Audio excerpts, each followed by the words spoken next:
Hola, muy buenas tardes a todos. Ya han pasado las fiestas y retomamos el ritmo normal. Nosotros lo hacemos como siempre con nuestro informativo de difusión tecnológica, Infotec. Y hoy comenzamos hablando de las tecnologías de la información y en especial de Internet, que según los últimos datos del Instituto Nacional de Estadística ha experimentado un gran crecimiento en este último año. 1 millón de hogares han contratado conexión a la red. Los ordenadores se han convertido ya en uno más de la familia y están presentes en el 48% de los hogares españoles. Internet todavía no alcanza estas cifras, pero se acerca a buen ritmo. De los 7 millones de hogares con ordenador, más de 4,5 millones disponen de conexión a la red. Es decir, de cada 10 casas, 3 tienen Internet.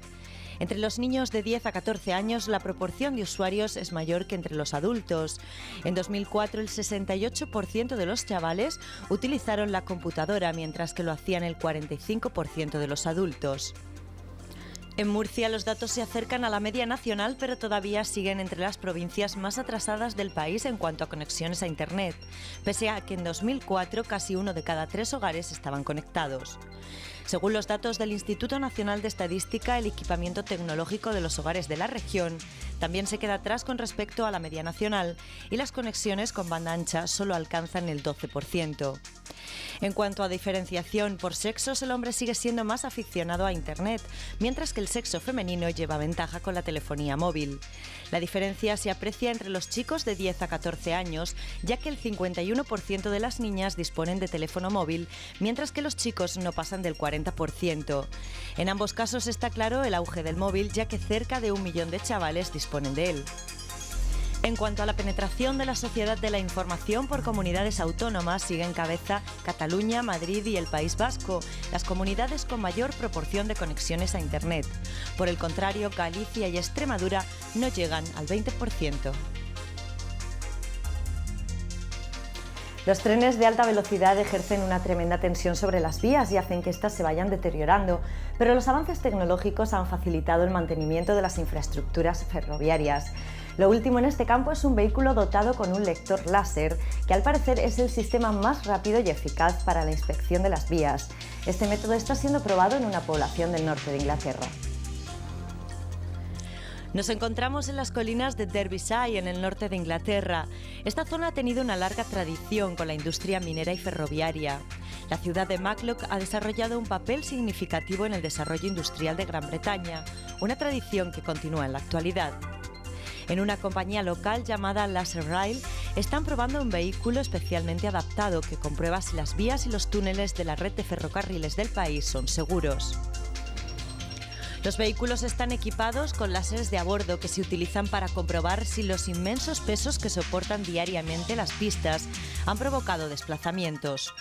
Los láseres inspeccionan las vías y también una sección transversal de los túneles, y las medidas son registradas digitalmente. Se trata de un nuevo enfoque para evitar un problema que afecta a las redes de ferrocarriles de todo el mundo. Los métodos de medición actuales utilizan sistemas de luces blancas que actúan en la oscuridad sobre trenes relativamente lentos. El láser de Laser Rails puede moverse sobre las vías y fuera de ellas y utiliza la última tecnología digital para analizar el volumen de datos en bruto. Los resultados ofrecen una imagen detallada de la vía y de sus alrededores. El nuevo sistema utiliza luz láser roja, que después es considerada con criterio selectivo. Con esta tecnología, el equipo aspira a conseguir una precisión de ± 5 milímetros en su medida de las distancias entre la vía y las estructuras laterales. A lo largo de los últimos 10 años, Laser Rail ha conseguido una gran pericia en la medición de vías e infraestructuras ferroviarias y ha diseñado un software para el control de la tensión y el diseño de las vías.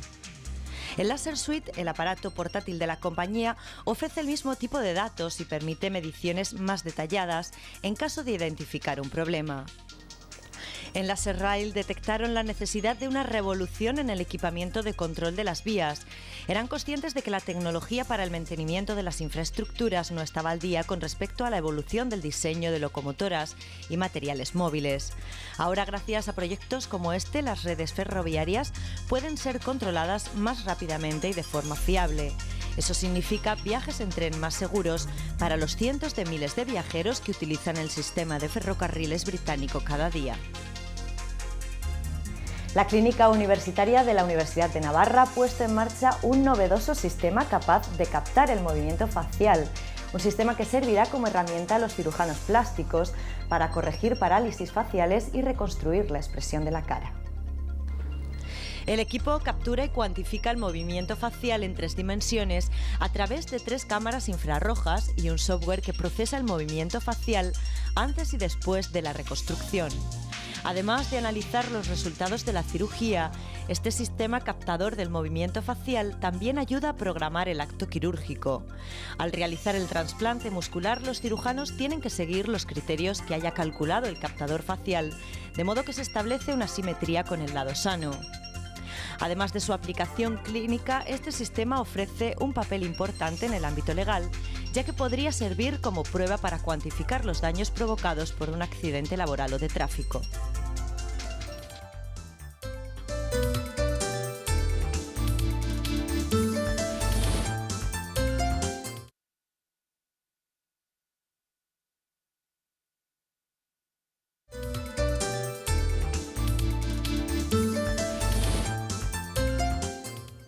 Y a continuación les contamos cómo se ha realizado el proyecto Sounding, un programa de la NASA para estudiar una estrella binaria, en el que se ha utilizado un novedoso método con el que se han conseguido rebajar los costes y el tiempo de exploración.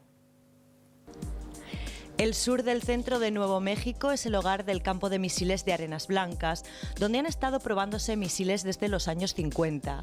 Un grupo de veteranos de las instalaciones de la NASA en Virginia hicieron una visita de rutina a Arenas Blancas para ensamblar y lanzar al espacio pequeños cohetes científicos. Un proyecto considerado en un principio como una operación de alto riesgo. Sin embargo, el programa de cohetes Sounding de la NASA ha resultado ser un proyecto de bajo coste y alta fiabilidad. El ingeniero aeroespacial Bob Española está encargado del ensamblaje del cohete. Múltiples segmentos que controlan la ignición del vehículo, la orientación, la telemetría, la recuperación y un telescopio de rayos X son reunidos para formar un cohete de 6 metros. Todo es puesto a prueba antes del ensamblaje en un dispositivo que duplica las vibraciones y los rigores del lanzamiento. Se utilizan simulaciones para activar la puerta protectora del cohete que descubre los sensores del telescopio. La capacidad de llegar al espacio da a los cohetes Sounding una visión única, libre del efecto distorsionador de la atmósfera de la Tierra. Aunque solo abandonan los límites de la Tierra durante unos minutos, es suficiente para el investigador. Él diseñó la misión para tener información sobre una estrella binaria. Esta estrella doble, llamada Scorpion X1, tiene un intenso campo gravitacional que calienta la materia a millones de grados.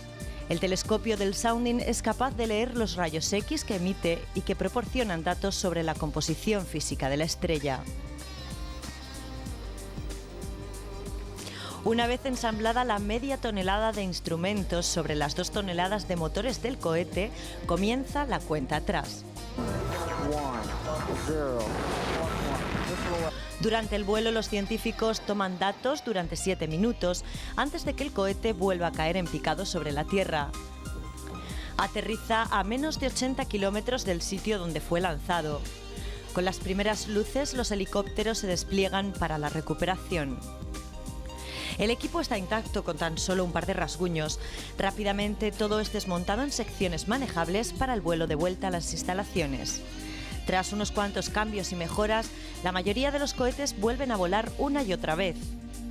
Una forma poco arriesgada de realizar exploraciones en el espacio, rápida y con un coste mínimo. El reportaje que vamos a ver a continuación está dedicado a un proceso industrial que ya solo vive en nuestro recuerdo. Hace casi 30 años que la industria murciana Chocolates Tárraga cerró sus puertas. Desde entonces la fábrica se ha conservado tal y como estaba. Las máquinas son de principios del siglo XX y aún se conservan gracias a la intervención del Colegio Oficial de Ingenieros Industriales de la región de Murcia, que ha intervenido para que este patrimonio industrial de nuestra región se conserve y no acabe convertido en chatarra. Les invitamos a conocer esta industria digna de convertirse en un museo y a viajar por la historia de la fabricación del chocolate. Hace más de 500 años el jefe maya Yumbé le ofreció a Hernando Colón el fruto del árbol del paraíso, de donde se extraía la bebida de los dioses. Sin saberlo, Hernando tenía entre sus manos otro gran descubrimiento, el cacao, el fruto con el que se elabora el chocolate. Fue en 1520 cuando se envía por primera vez chocolate a España. Aquí se adoptan los procesos de producción de las colonias, pero pronto se añaden nuevos ingredientes a las mezclas y se mejoran las técnicas de fabricación que principalmente se hacían en conventos y monasterios. El proceso manual se mantuvo hasta finales del siglo XVIII. Luego se introdujeron máquinas de vapor que fueron sustituidas en la primera década del siglo XX por máquinas eléctricas. En Murcia, en 1928, don Antonio Tárraga funda una fábrica de chocolate y café que nace para abastecer la demanda local. Sin embargo, en los años 60 llega a estar considerada como la quinta productora del país, alcanzando una producción de hasta 5.000 kilos al día. De los 40 empleados que trabajan entre estas máquinas, Emilio era uno de los más jóvenes. Él todavía guarda entre sus recuerdos la historia de esta industria. Era una familia, la cual, de hecho, tenía a mi cuñada aquí trabajando, una familia, y que nos llevábamos muy bien y que por desgracia casi todos faltan ya. El dueño, que fue don Antonio Tárraga, como para él los que había aquí trabajando eran una familia, aunque esto ya no era rentable, lo mantuvo hasta que murió. La producción de chocolate comenzaba en la sala de tueste. En ella se puede ver el horno en el que se tostaba el cacao. También se le quitaba la cáscara y una vez pelado y tostado se llevaba a los molinos. El que estamos viendo es un molino de 3 cuerpos que cuenta con una báscula y un elevador con el que se alzaba el cacao hasta la parte superior. Iba pasando de un cuerpo al otro hasta que terminaba saliendo por aquí, ya totalmente diluido. Se echaba a comer, lógico, como si dijésemos que panizo triturado, y aquí salía líquido, espeso, pero totalmente líquido, ya para echárselo al chocolate. Tras el proceso de molienda, el cacao se mezclaba con el resto de ingredientes.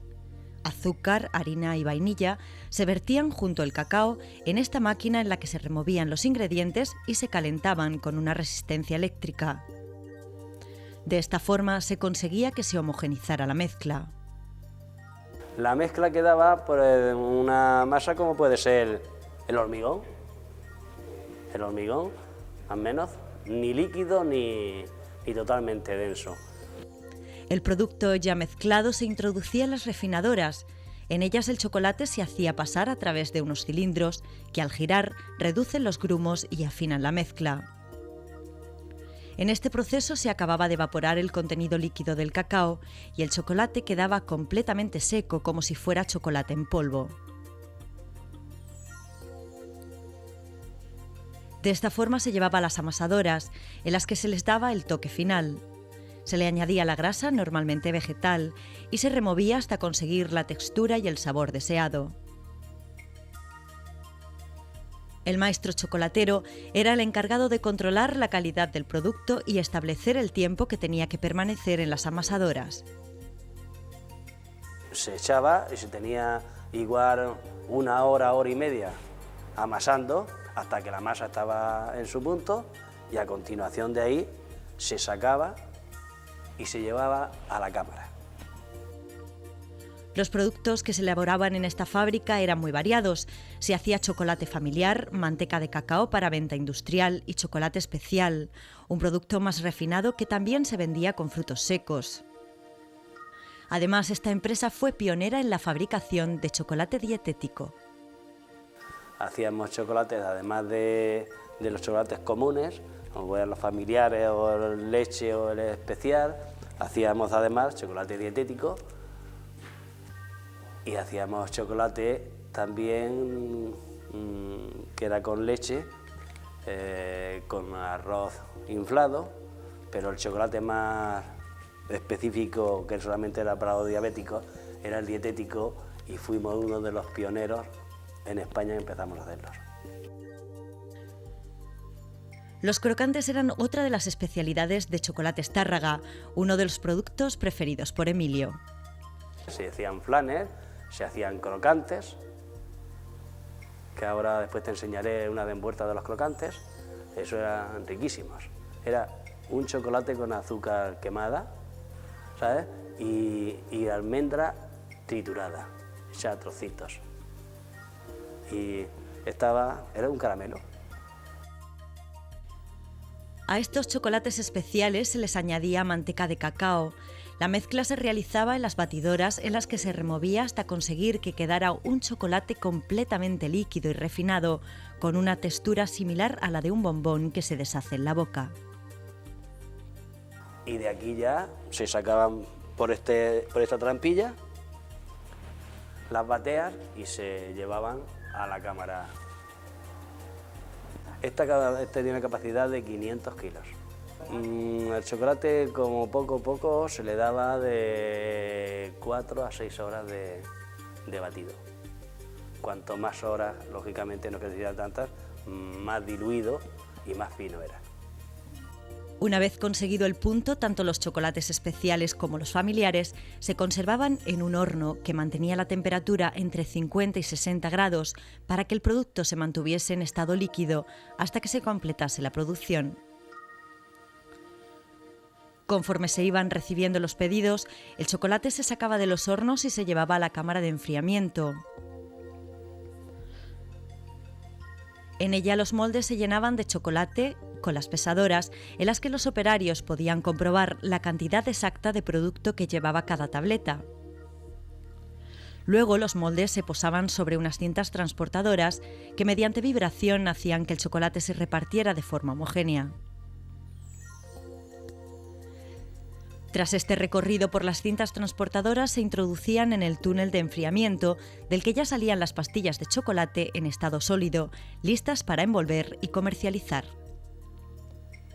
Aquí las chicas los iban cogiendo, poniéndolo ahí en unas bandejitas y de ahí lo pasábamos a la máquina para envolver. Esta parte de la producción en la que se envolvía el producto también estaba automatizada, aunque las máquinas envolvedoras se utilizaban solo en productos estándar. Los especiales se envolvían a mano. El suministro eléctrico de la fábrica se controlaba desde esta sala. Antiguamente había un motor de barco que hacía las funciones de grupo electrógeno para compensar los cortes de luz muy frecuentes durante las primeras décadas del siglo XX. En estas imágenes todavía se puede observar cómo eran las instalaciones eléctricas y los sistemas de refrigeración de la industria. Un patrimonio industrial que se ha conservado durante más de 30 años. Todas las líneas del proceso están intactas. Las máquinas son de principios de siglo y muchas de ellas fueron fabricadas en 1902. Esta industria guardaba tras sus telarañas una parcela de la historia industrial y económica de Murcia. Una historia que ha contribuido al progreso y al crecimiento de la región y cuya conservación, de cara al futuro, será posible gracias al Colegio Oficial de Ingenieros Industriales de la región de Murcia.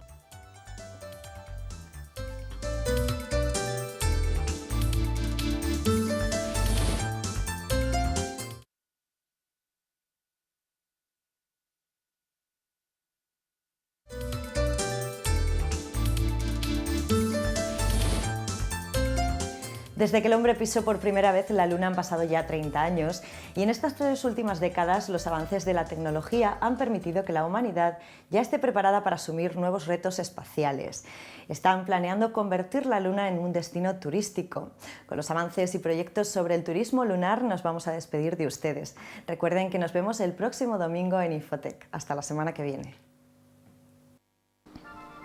Desde la última expedición del Apolo en 1972, han pasado ya 3 décadas en las que la tecnología ha ido mejorando a pasos agigantados. Ahora, gracias a los avances conseguidos desde aquella época en la que comenzaron los viajes espaciales, un número cada vez mayor de compañías privadas se están preparando para lanzar sus propias misiones espaciales y esperan que sus gobiernos actúen y establezcan acuerdos necesarios para regular la explotación lunar privada. El Tratado de la Luna de 1979 de las Naciones Unidas, uno de los muchos acuerdos internacionales sobre el espacio exterior, intentaba definir el ámbito de la actividad espacial privada. Sin embargo, no fue ratificado por Rusia ni por Estados Unidos. En cualquier caso, ya hay varios proyectos en marcha. El grupo empresarial Artemis Society International está patrocinando un proyecto para ayudar a construir una base comercial tripulada en la Luna. Una vez construida, uno de los usos más rentables de la base lunar será el turismo de aventuras. El precio que tendrán que pagar por la experiencia será aproximadamente de $250,000, a pesar de que las condiciones en la base serán bastante espartanas. Según el director de la compañía, su primer viaje de aventura lunar se realizará en los 10 próximos años. En la actualidad, los proyectos como este son completamente viables desde el punto de vista tecnológico. El problema es la cantidad masiva de dinero necesaria para llevarlos a cabo. Por eso muchos expertos, como el director de la Hayden Planetarium de Nueva York, creen que el turismo no sería rentable dados los costes. Pero la Luna ofrece otros atractivos comerciales. Hay muchas empresas privadas que compiten por ser las primeras en establecer una extracción mineral comercial en la Luna y están convencidas de que habrá un lucrativo mercado para lo que envíen a la Tierra. Una compañía con base en Nueva York tiene la intención de enviar una nave no tripulada y recoger las primeras muestras lunares en el plazo de 25 años. Y es que los metales del grupo de platino que allí abundan tienen propiedades físicas y químicas únicas y por lo tanto despiertan un gran interés comercial. De momento, el primer obstáculo para las compañías que quieren trabajar en la Luna es el coste y el tiempo de recuperación de la inversión. A pesar de los problemas prácticos relacionados con cualquier actividad que se quiera realizar sobre la superficie lunar, los expertos mantienen que el principal problema es que sería demasiado caro.